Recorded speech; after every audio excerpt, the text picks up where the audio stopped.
What's up, you guys? Stoopzz back again with another video, and today I want to dive into these new PTR changes for the Enhancement Shaman going into 8.1. I've seen a lot of people talking about this in like trade chat, the arena forums, maybe some on Reddit. People are talking about what are these changes.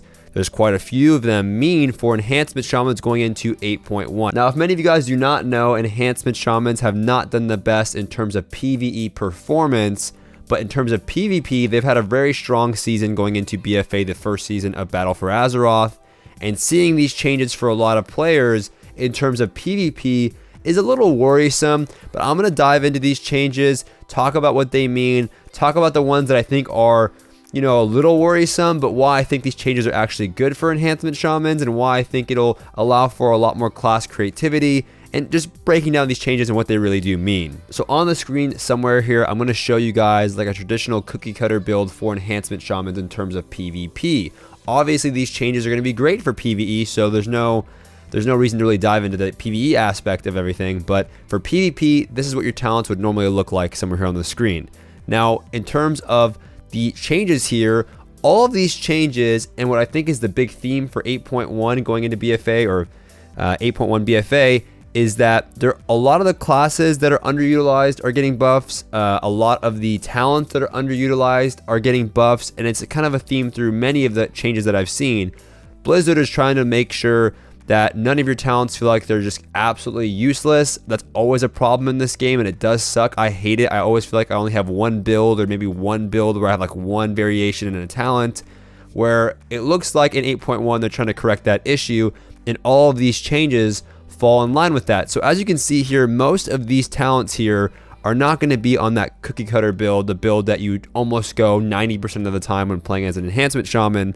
So you can see the first change here is Boulder Fist. Damage bonus increased to 35%. This is a 15% damage increase on Boulder Fist. It says 35%, but baseline it's 20. This might allow Shamans to have a little bit more creativity and spec into Boulder Fist and change a few things up as well as the rest of these talents. So directly, it's not a buff to the current spec of Enhancement Shamans, but Boulder Fist might prove to be a much stronger talent following some of these buffs. Going into the next change here, we have Lightning Shield will no longer generate any bonus Maelstrom when Lightning Shield overcharges. So that's kind of a nerf, I guess you would say. It seems more of a correction, but it is a quote-unquote change to the effect of Lightning Shield. Going into Landslide. Landslide is actually on the same row as Forceful Wind and Totem Mastery. Now, Landslide is getting a buff.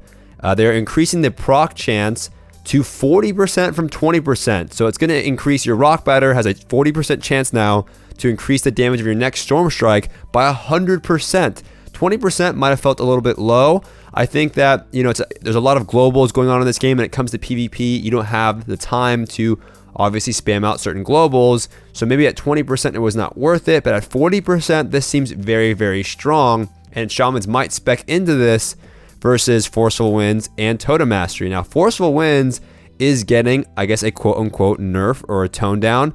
They're reducing the rate per stack by 20%. So instead of getting a 100% increase of damage on your win period by 100%, and the Maelstrom by 1, stack up to 5 times, it's now going to be 80%. So I guess this is a quote-unquote nerf to Forceful Winds, but a lot of Shamans were opting to use Totem Mastery, and now Totem Mastery is seeing a 5% buff in terms of the Storm Totem benefit. So with Totem Mastery, you get several benefits, and all the totems give you different damage, bonuses damage on your Lava Lash. But the big one here is the bonus damage on your Storm Strike, and they're buffing that totem by 5%. So now with Totem Mastery, you will get 10% bonus damage on your Storm Strike, as well as 10% bonus damage on your Lava Lash. That is pretty good. It's consistent, and I see a lot of Shamans, in my mind, I can see a lot of Shamans just sticking with Totem Mastery. Maybe Landslide will prove to be very, very strong, but overall, this is just making it so that you don't spec into one talent all the time. You have other options here, and I can see a lot of new builds coming out in the future just based on some of these changes. Going on to the next change here, we have Hailstrom receiving a 50% damage increase. Now, Hailstrom, I believe, is on the same row as Searing Assault. They do similar things. Searing Assault buffs your Flame Tongue buff that you put on your weapon, and Hailstrom just buffs the damage on your Frostbrand buff that you put on your weapon. So we'll have to see what sims higher for DPS. This is probably something that you could easily test on the PTR. I'm sure it would be very difficult to do. And if it proves to be stronger, then maybe Shamans will opt to spec into Hailstrom over Searing Assault. Now on that same row as Hailstrom and Searing Assault, we have Overcharge, which we haven't seen, I don't think, in a while. I don't believe a lot of Shamans are playing this. Overcharge we saw a lot in Legion, and Overcharge would make it so that your next lightning bolt, when you're up at a certain Maelstrom point, I think it's 40, it increases the damage by an insane percentage, like 1,200%. And then in Legion, people were hitting like 1 million, 1.2, 1.4 million. The numbers were obviously a lot larger back then. Lightning bolts, and now they were reducing the cooldown of your lightning bolt down from 12 to 9 seconds. So now you can obviously use your Overcharge or your lightning bolt more often. I don't know if this is going to end up being a talent that we take, but it does free up the entire bracket. We have a buff to Hailstrom, a buff to Overcharge, and maybe Shamans stick with Searing Assault. But I like this idea of buffing underutilized talents. And the one thing that I notice here is that this is going to make Shamans, I think, Enhancement Shaman just better in PvP overall. Obviously, maybe this won't have a direct buff to their DPS. I mean, it probably will. I'm sure a Shaman will go out there and figure out a new build that will sim higher in terms of PvP DPS, so they can spec into different talents that are going to be more useful in different matchups. And I hope Blizzard tries to apply this logic to all of the classes in this game. But Shamans are looking like they're getting a lot of love this patch. Now going into Fury of Air, which is on the same bracket as Sundering, I don't see a lot of Shamans in PvP. I don't see them dropping Sundering because it is a big burst cooldown. First of all, it's a knockback. Second of all, it does a lot of damage with Earthen Spike. So I don't know if it's going to be worth dropping Sundering, but a 40% damage increase to Fury of Air, which we saw in Legion.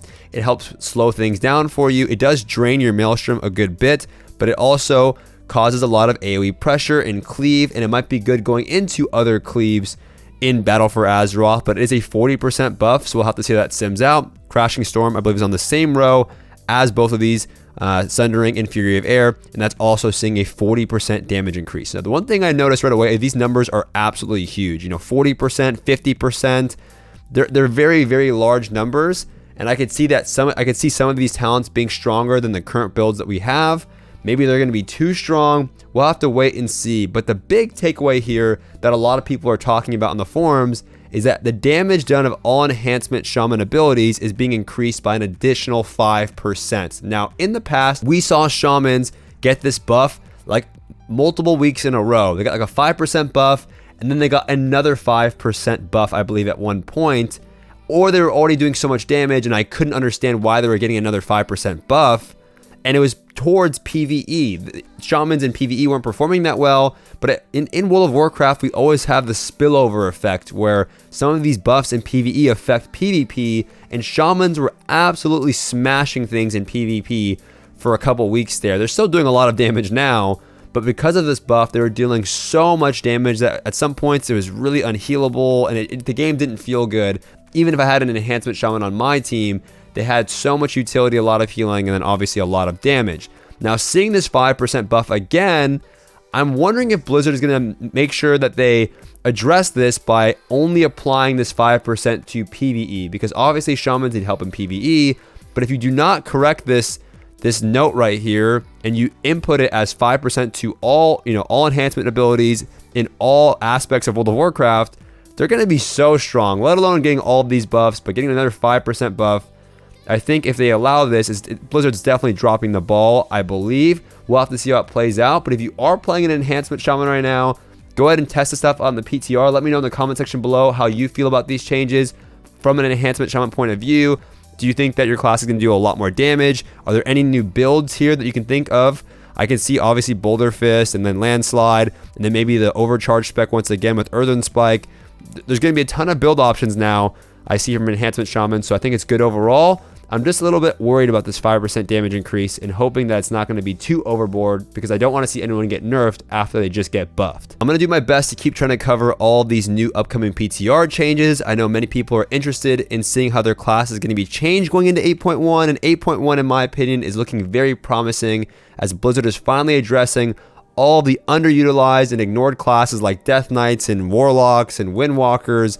Tons of classes are getting love in this patch, and I'm excited to see them take the lead on this one and start solving some of the complaints or addressing the complaints that many of us players have been having. But that is going to do it for this video, you guys. I hope you enjoyed it. If you did, be sure to give the video a thumbs up. If you have any questions or comments on these changes, you can leave those in the comment section below, and I'll try to get back to you as soon as I can. Big shout out to all my Patreon supporters who've been supporting me on Patreon this entire time. We are one of the only few PvP channels for World of Warcraft on YouTube, still going strong, and without you guys, it wouldn't be possible. And if you're interested in supporting me on Patreon, a link to the information will be somewhere on the screen or in the description box below. And at the same time, for supporting me on Patreon, you can also earn yourself some coaching. Try not to miss me on my Twitch live stream or answer all of your guys' questions in depth. Do not forget to subscribe, and I'll see you guys next time.